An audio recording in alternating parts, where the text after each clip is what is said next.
Sosok Nico Al-Hakim, mantan suami selebgram Rahel V-nya, kembali jadi sorotan. Usai resmi bercerai, ayah dua anak itu kedapatan tengah menjalin kedekatan dengan artis cantik Steffi Zamora. Tak hanya sekali dua kali, keduanya tampak sering menghabiskan waktu bersama. Foto mesra mereka juga beredar di dunia maya dan menjadi perbincangan hangat netizen. Foto pertama yang bikin netizen geger adalah saat Okin, sapaan akrab Nico Al-Hakim, mencium pipi Steffi dengan mesra.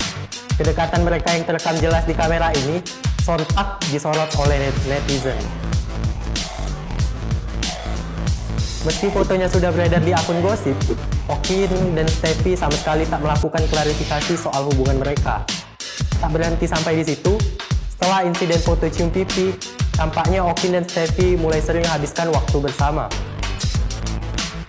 Yang terbaru, Okin tampak tak malu lagi memamerkan kemesraan dengan artis cantik itu.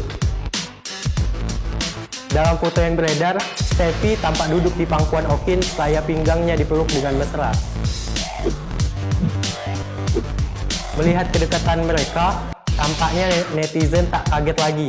Pasalnya Rahel juga baru-baru ini habiskan liburan di Dubai bersama Salim Nauderer.